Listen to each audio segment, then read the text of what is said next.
how can I show up being who I am and do the thing I'm doing and be that on fire and that in love at the same time? What is that dance? How do I do that?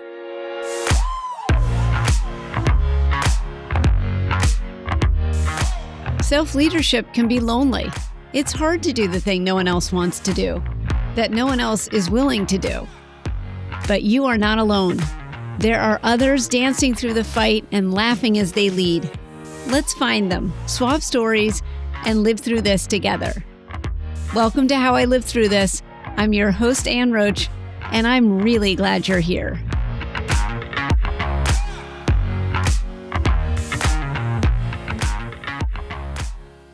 How do you get to know the heart of someone without ever having met them in real life or breathed the same air? When I first met Anne Roche, she was a student in an online workshop I was leading. And even though we were not in the same room physically, I immediately recognized her by the spark in how she showed up. If you ask Anne to introduce herself to you, she'll tell you that she's a life leadership coach and a podcaster with a passion for racial justice. I know Anne to be someone who shows up full of fire and light. Hello, Anne Roche. It's a joy and a privilege to get the chance to talk to you today. Oh, the privilege is all mine, Bernadette. Thank you so much. I am thrilled that you're finally launching a podcast to talk about the things that matter to you. And I'm looking forward to learning from all of the people you speak to. But I'm also looking forward to this time with you, just getting to know you a bit better and sort of understanding your backstory. So thank you for giving me the time. Anything you ever want, anytime, Bernadette, I'm there.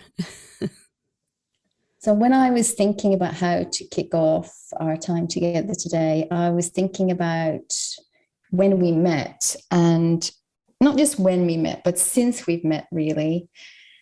You know, there are some people you meet that you wish you'd known all your life, and you're one of those people for me. But since I didn't know you when you were growing up, I'm taking this chance to turn back the clock now, and I'd love to know what you were like as a kid. And I always find starting with a simple question like, tell me about your first day at school. Can you remember your first day at school? You know, it's funny.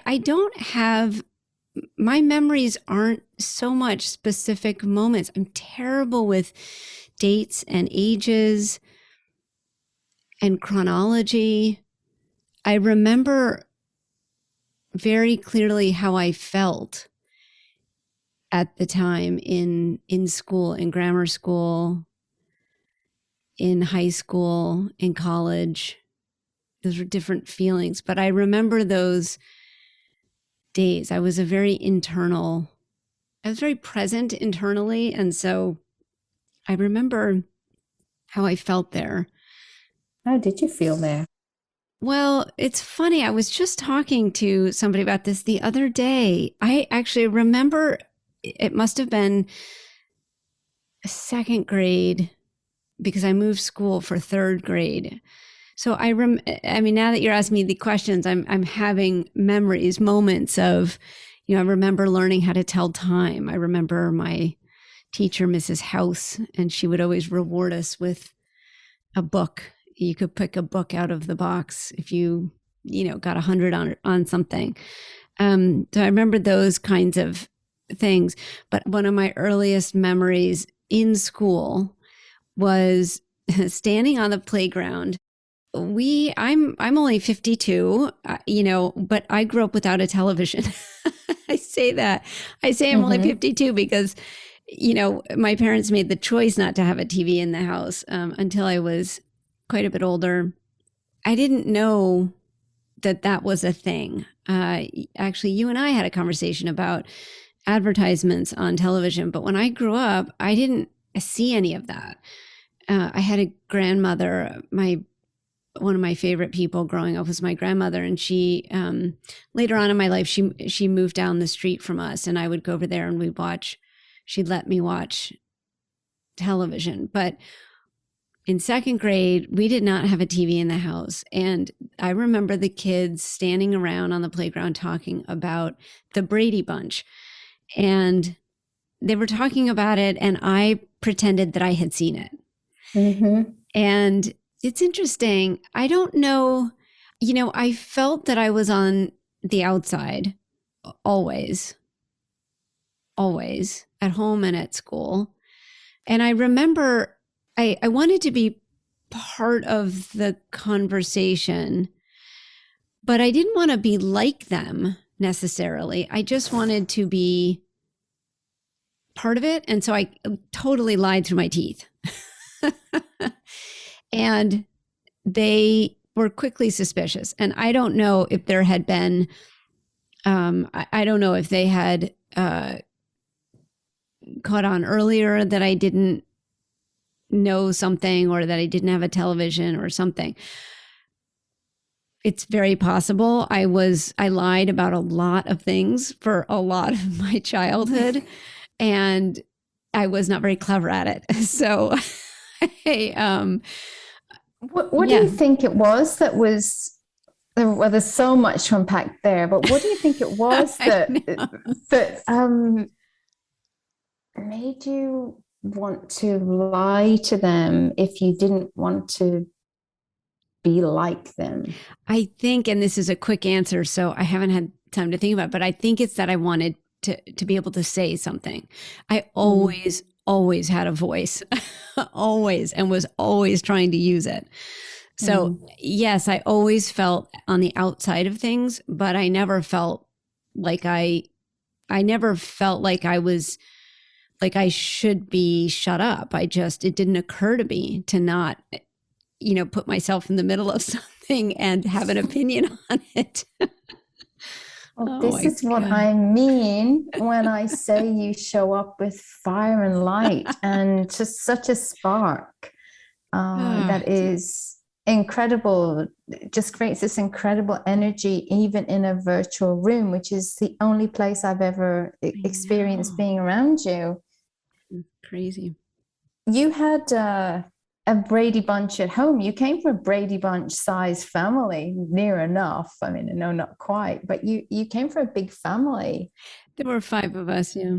Yeah. When I think about big families, I think about everybody feeling like they belong, but in actual fact, that often isn't true for everyone who's in the family. And you said you felt on the outside even at home.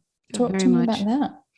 Yeah, very much. My whole family, from my viewpoint, again, I'm one of 5, but we all have different stories, and we're all very close. But we all had different experiences. But from my viewpoint back then, I felt like I had been dropped into a family, and I felt like they all had a secret language, and I didn't understand what they were talking about. They're all very creative, artistic people, very, very smart. My parents weren't like anybody else's parents I knew. I mean, we talk about the Brady Bunch. There were 5 of us, but and Mr. Brady apparently was an architect, as was my own father. But that is where that stopped. There was nothing. There was no resemblance to anything I had ever seen anywhere else in my family. My father was older. He was an older father, and he was from Ireland. And so I don't think I really understood until actually recently the immigrant aspect of my upbringing. That didn't really occur to me, because it's not that we looked different as much as we just were different. And my mother was very protective of that. She was very, she was not trying to fit in with anybody else. So it just didn't occur to me that was something that was something to do, to try to fit in, to try to be like other people. But we definitely were not from everything, from how we ate, what we ate, our school lunches. Good Lord. That's a whole story. I can't believe you mentioned school lunches, because I was going to go on to, there are two things that I'm going to say here. I'm going to unpack, pardon the pun. One was, if you didn't have TV, how did you know how to behave culturally? Because that's where a lot of us back then learned how to behave and how to conform and perhaps you didn't. Yeah. And the second thing was the code of school lunches. I was listening to, and I know you're a big fan of Anne Roche. I was listening to her audiobook, Bird by Bird, and where she talks about writing. And she talks about teaching her students to look through a 1-inch frame. And she said, one of the exercises that's good for that is to write about school lunches. And she has this whole passage about how, school lunches were the way that you signaled to people that your family was okay. And there were certain rules and ways that you had to conform, from what was in the lunch to how it was wrapped to how the carrots were cut up. So talk to me about how that worked out when you're sitting next to other kids in your school lunches. Do not conform. Not at all. That's funny you say that about conforming. Maybe that's why I never have, because that was just the opposite of what was happening in our house, and very proudly. The school lunches, Bernadette, I have a whole story about that.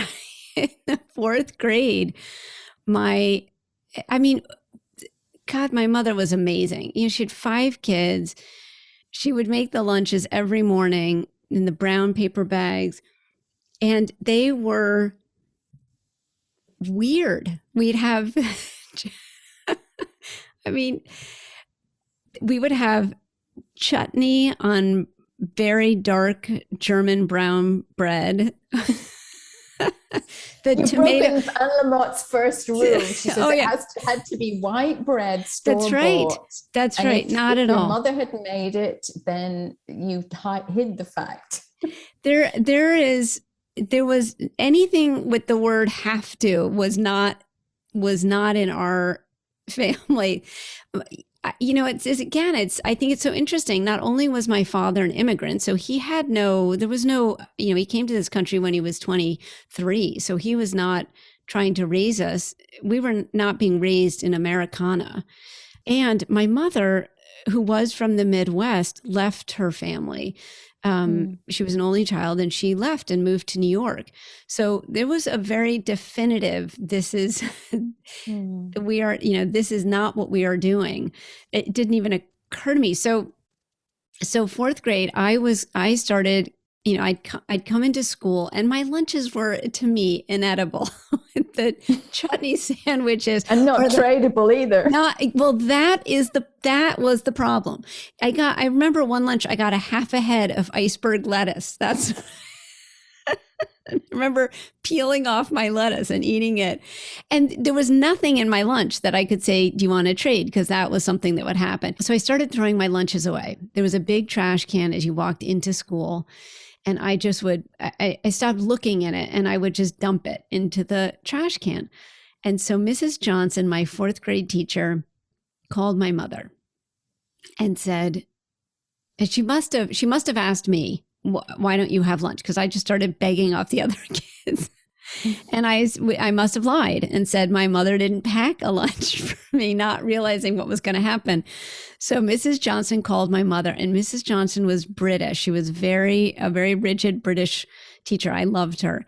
And she was quite sharp with my mother, and my mother was furious because of course she packed me a lunch. And here she's being called out for being a bad mother. And so Mrs. Johnson insisted that we have a meeting with my mother and me to talk about my lunches. Oh, my mother was so angry. And Mrs. Johnson, we're sitting in the meeting in the classroom, and my mother said, well, of course I pack Anne a lunch. And Mrs. Johnson said, have you ever asked her what she wants to eat? Oh, that almost made my mother blow her head open. She was so, ask my fourth child what she wants to eat. Who has time for that?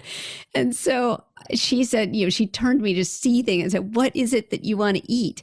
And I said, I just want white bread with mustard and roast beef and some chips and a drink, just a normal lunch. So my mother went out, because my mother is like the master ninja mindfuck. She's so brilliant. She was so brilliant. She went out and bought Wonder Bread, the yellowest mustard she could get, the rarest roast beef she could find, and made my lunch, heaped the roast beef onto the white sandwich, which by the time he got to school was just all red from the blood that had seeped through the bread. And yellow. It was just disgusting. And I lasted about 3 days, and then I started throwing that lunch away. And we went back to the chutney sandwiches because my mother's a genius. Yeah. Well, that reminds me of every time I speak to you, I feel like two other people I would have loved to know were your parents. I would have loved to have a conversation with both of them, because they just sound so independent and smart and creative and incredible. And a lot of people would say it's hard to grow up in a home when your parents are talented and smart and creative and incredible. How do you make your mark as a child, or find your own identity when you're just surrounded by all of that brilliance? Yeah, they were wonderful. They were amazing people. And I felt the same way about my siblings. They were all just so smart and creative. And I spent a lot of my childhood reading.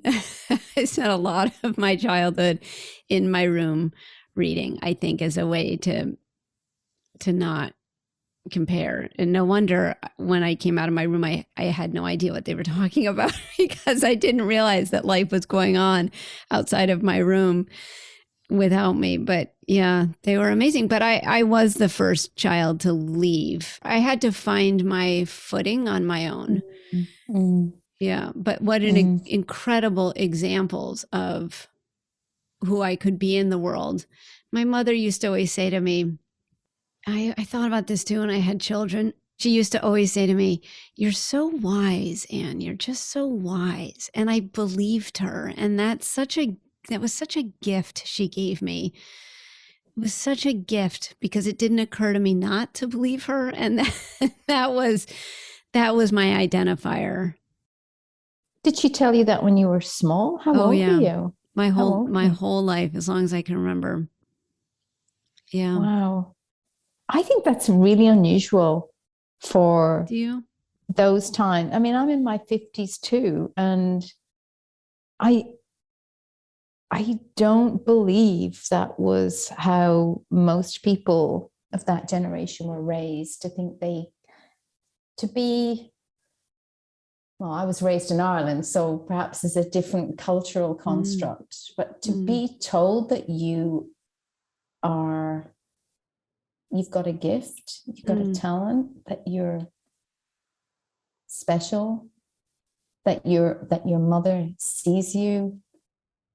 I think there are a lot of people who never had that, Anne. So it was such a gift, because in my family, I wasn't smart in my family. I wasn't artistic in my family.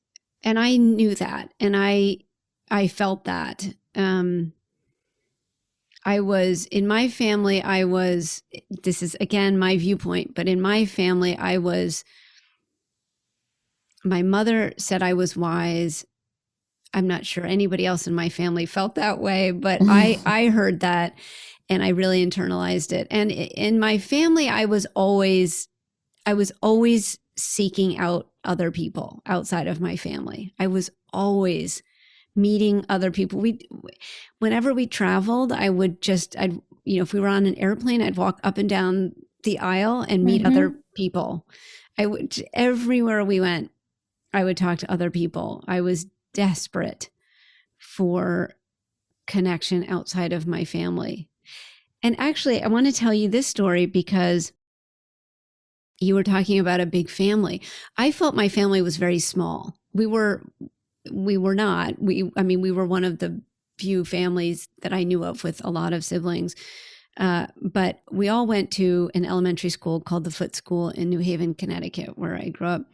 And the head of school there, Mr. Perrine, his daughter, Catherine, was in my class, and his son, Bill, was in my brother's class. And Catherine, and we were all friends. And Catherine would come back from, I remember I guess I now found out that it was just one weekend away, but she spent a weekend in Vermont with her cousins. And she came back and told us about it. And she had 13. She was one of 13 cousins. And she loved spending time with them. And I don't remember her specifically talking about this, but I remember hearing about the Perrine's cousins and how fun it was and how much they enjoyed their time together. And it just sounded, I wanted that. And I remember very distinctly standing in front of my house with my sisters. We were playing outside. And I remember we had an outdoor grill, and a stone grill. And I remember jumping off of that and making the wish before I jumped and saying, I wish I was part of a big family with lots of cousins like the Perrines. And, the punchline to that story is that I married Bill Perrine, and now all those cousins are part of my family. But yeah, I remember feeling that in my childhood, lonely in my family, and just wanting connection everywhere I went. And I have to say that was not something that they did to me. That's just how I felt. I was very in my head my whole childhood. Let's segue to you going away to college. And I would have loved to have been your best friend in college. I never went to college, so I don't know what the college experience is like, but I would love to have known you in college. So what did you do with all that wisdom and curiosity? It would have been so much more fun with you, Bernadette. It would have been such a better experience with you there. Did you feel like you fit in there? What did you do with all those questions? That wasn't, yeah, that was an interesting time. I was a terrible student. I had a really interesting high school experience where I found literature. I had a wonderful, wonderful English teacher, Mr. Hungerford, Tom Hungerford. And I went to an all-girls boarding school, and I took amazing literature classes with him and in his department from all over the world, literature from everywhere. And that was wonderful. And we talked a lot and dug in deep a lot. And I definitely was encouraged to be opinionated and debate and think deeply. And that was really wonderful. And when I went to college, but other than that, my grades were terrible, just terrible. And I ended up in college in Wisconsin. I had never seen it until the day I started school there. And it's a great place. What was interesting about it was it was small enough that I could really make a connection with my professors. And so I ended up, I think the thing that I think back most strongly to is I took some wonderful sociology classes there and got close to my sociology professor, Marlon May. I took every law class I could, and I ended up reaching out to the local police department while I was in college and doing a ride-along program with them where I sat in the police car a couple of times and drove around with them. And that was really interesting. What was the impetus for that? Because we're talking about somebody here who, you said you were the kid who'd like to stay in your room and read, and you didn't fit in, and then you went to college Oh, and you were also the person who remembers, so she doesn't remember anything about school, but she's named every one of her teachers by name. Yeah, yeah, Exactly. yeah. So you had a lot of incredible teachers who you I had a lot of did. respect for. I, And then you yeah. go to college, and what was the impetus for doing for this? Yeah, well, first of all, I had wonderful adults in my life. Really my whole life. Extraordinary. I wanted to just go back to that thing where you said I didn't fit in and I was in my room. That is true, but I always expressed myself either verbally, which is why I think I was kind of I always felt like a misfit in my family because I was very honest and vocal about what I was experiencing and what I was seeing. And it was a lot. And I also expressed myself in the way I dressed. I had no problem being or looking different. I really liked that. So, I, I wasn't trying to fit in, Mm. and kind of impatient with people who were, because I just didn't, that wasn't the part of people that I was interested in. I wasn't interested in the surface stuff. I was really interested in what was underneath it. And so I should be really honest about this. I was interested about what was happening underneath for me. So that's what drew me to other people. And so law had been, I think when I was quite young, and one of the adults that was, in my life that had come, that was, friends of my parents, this group of adults that I felt like was my family. He loved to get into it with me. I loved a debate with him. And I remember him saying to me, "You like to talk and you like to argue. You should be an attorney." And it stuck with me when I was quite young. I said, okay, well, if that's something you see as an adult that I do well, I'll do that. And so law was always something I was interested in, and justice.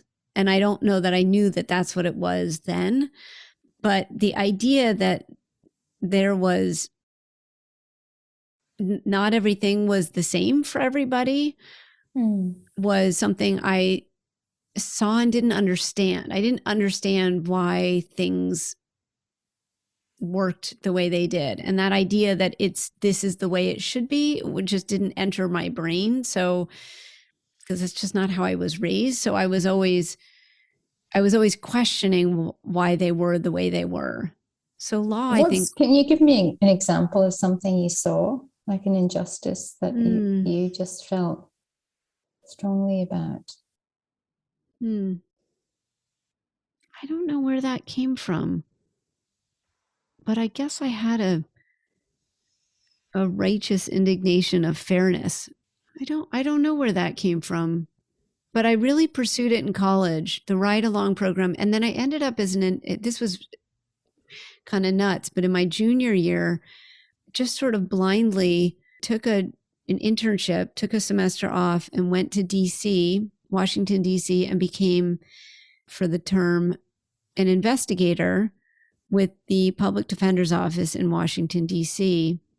And I worked for two attorneys who represented juvenile clients. So you brought your curiosity and your empathy to that work. And my righteous indignation. And your I was righteous on fire. indignation. Yeah. As we talked about the fire the fire that lights you up, the spark that lights you up. That is you. You're all spark and light.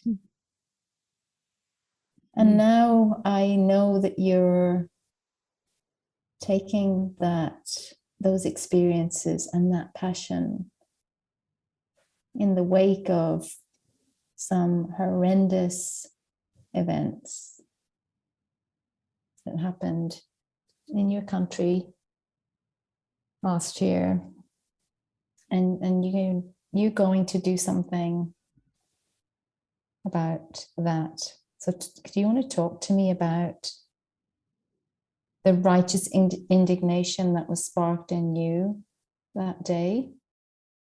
I went to law school after college and then raised my kids for a while, and then went to work and became a defense attorney for the poor. I was a private attorney, but I took public defense cases and loved it. Absolutely loved it.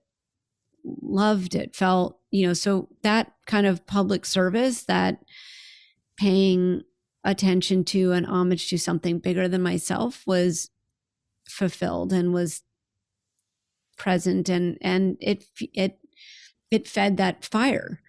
And then for a variety of reasons, I ended up, much to my surprise, after about 10 years or so, shifting into coaching. And I went through a year-long intensive coaching program, and it just lit me up. It just lit me up. It shone a light in all of me, and that fire turned into light, and it changed my life. And so I left law in order to coach. And it was an incredible, powerful, wonderful experience. And I loved it as much as I loved law, and it fed me in a new way. When George Floyd was murdered, he was not the first. There was a long line of people, and has always been in our country, of Black men being killed by law enforcement. And I felt that I had always felt like I had been in that fight. But when George Floyd was murdered, I had stepped away from the fight because I was coaching. And there was something in that moment that made me say, I have to get back in the fight. I just have to get back in the fight. That rage came back, that fire came back. And I thought for a few weeks about reinstating my law license and going back into the trenches and fighting. And somebody posted a question. A woman posted in my coaching, in our online coaching forum, and said, what if every law enforcement officer went through coach training like we did? What would shift for the community if every law enforcement officer had access to coaching and had undergone the kind of transformation that we did in our coaching program? And it made my head explode, my heart explode. And I thought, that is, and I didn't articulate this at the time, but that to me felt like all that fire and all that light at once. And I thought, that's not something I want to do. That's something I am called to do. And I can use my experience as a former defense attorney and my transformation as a coach, and I can fight this battle with fire and light. And so that's what I'm focusing on. And this podcast is part of that journey, I think. Yeah. One of the things that was really amazing to me was, in the wake of that, I started really, well, first of all, the big wake up call for me, which started before, was that in COVID, it turns out that we can stop the world and pay attention to something. That all this bullshit about how, well, this is the way it is, or it can never change, or that's just too big to change. Turns out that's all nonsense. It's just, we don't want to. And COVID absolutely revealed that, because if the entire world could stop for a minute and think about how to combat a worldwide virus, then the world can stop and think about how to combat racism or climate change or any of these things that feels too big and too overwhelming, but which we're all just too afraid to change. So that was my first big wake up call. And it made me mad as hell. And then with George Floyd being killed, it was, if we can all stop and pay attention, then we can all do something. And what amazed me was when I looked around, who was doing what and how they were doing it. And one of the things that just blew me away was there were two examples. One was before, was right as the pandemic hit. There was a man named by the name of Isaac Boots, who was a personal trainer to the stars, a former dancer. And he started going on Instagram and doing his workouts on Instagram for free. Big personality, fun. And he, instead of asking for money, he said, I'm doing this anyway, but if you'd like to pay, donate to No Kids Hungry. He grew up poor in Hawaii, and he said, just donate to them. I don't need the money. I'm doing this anyway. Just donate to them. And I think he had, a goal of making, I don't know, some $1,000 or something. He's raised over $1.5 million for No Kids Hungry. And it was amazing to watch that, how just showing up and doing the thing that you do anyway, but doing it with intention and thinking about it in a different way, just being creative about how you present it, could do such good in the world. So that was the first seed. And then after George Floyd was murdered, Anderson .Paak is an artist, and he wrote a song called Lockdown. And it's a protest song, and it's about protesting in the lockdown. And it's an amazing song. He's an amazing musician. I'm a huge fan. And I listened to that song over and over and over again as I thought and protested and thought about what to do. And, I'd work out to that song. I'd clean to that song. I'd cook to that song. I'd work to that song. And I thought, it's a great song. And it's a protest song. And I thought, how is it possible that I am dancing and singing and protesting at the same time? How is it possible to be this filled with joy and anger at the same time? And it really was amazing to me, because I thought, if he can do that, how can I do that? How can I show up being who I am and do the thing I'm doing and be that on fire and that in love at the same time? What is that dance? How do I do that? And it was really like the coin dropping for me was, think about these things outside of the way you've always thought about them. This is where that creativity can come in. And even, where is there an opportunity to combine these two things?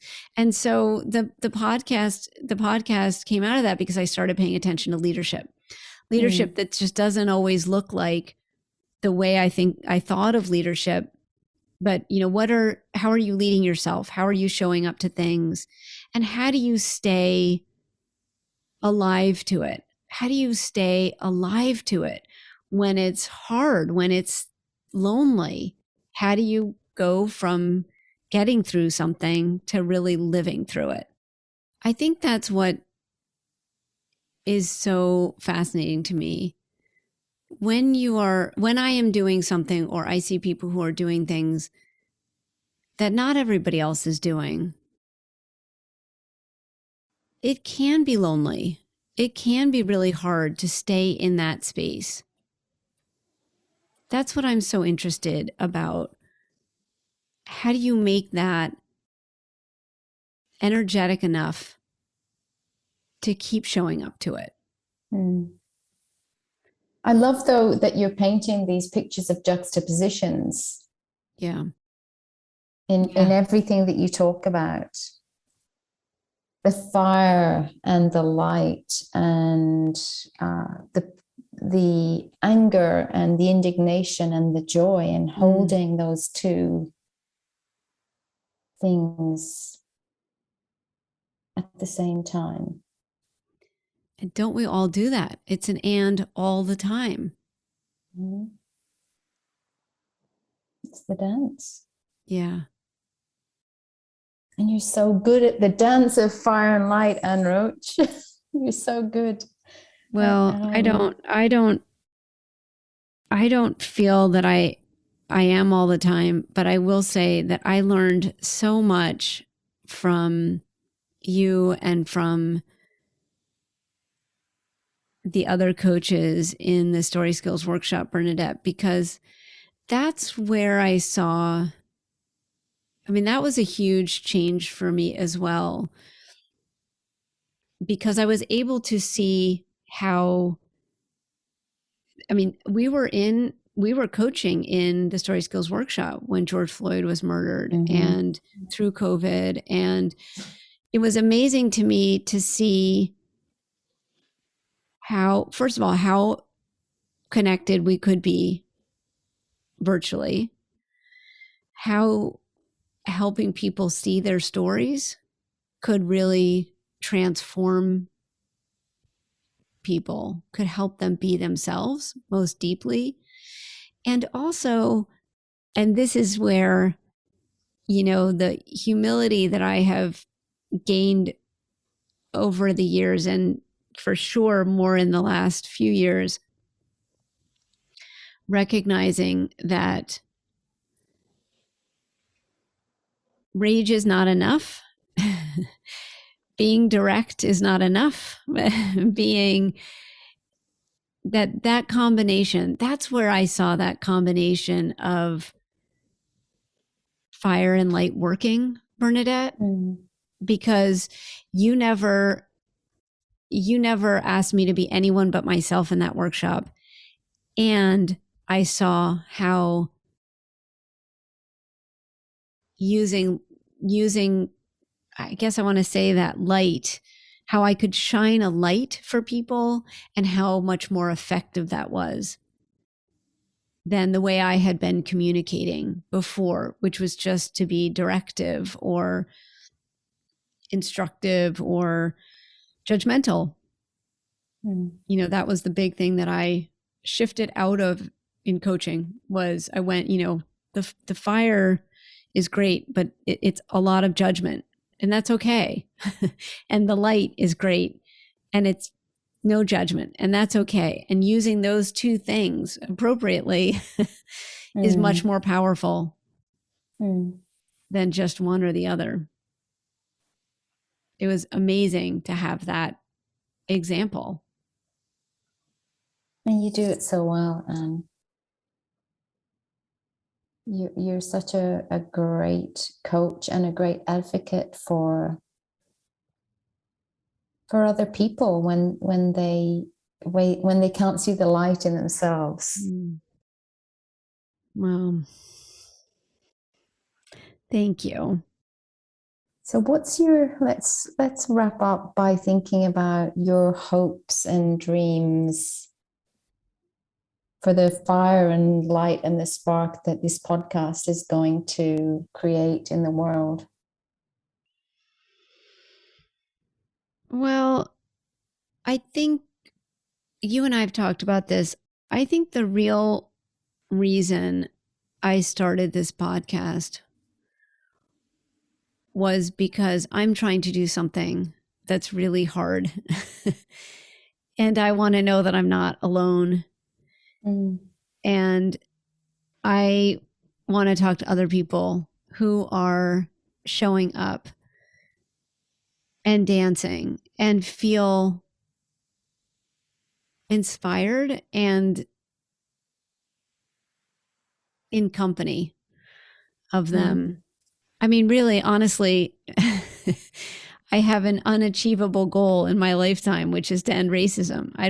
It's not something I can solve. And it is one of those things that feels impossible, but I know it's possible. If it's possible that we can stop the world and pay attention, then it's possible that we can eradicate this virus as well. And you know what I love? I love that you're showing up to try. Even if you never live to see it, you're planting the acorn that's going to grow into the tree that maybe you won't sit under the shade of. I have to try. I can't ask anyone else to try for me. I can't ask anyone else.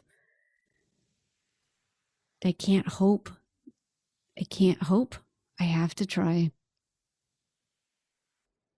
Beautiful. Thank you for spending this hour with me, and arms around you. I want to give you a big hug, and one day we will. One day we will. When the world opens up, we're going to meet each other and breathe the same air. And I can't wait. I can't wait for all the wonderful things you're going to do in the world, and to hear more about the leadership of the people who's showing up to your podcast. Thanks, Anne. Thank you, Bernadette. Thanks so much.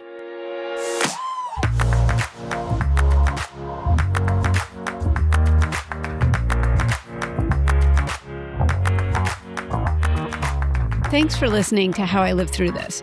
I really appreciate it and certainly don't take it for granted. My goal for this podcast is to get support where it's needed. If you're so moved, please check out the organizations mentioned by my guest and consider how you might assist. Rating and reviewing How I Live Through This will also help amplify these heart-centered leaders striving to make equitable change in the world. Thanks so much.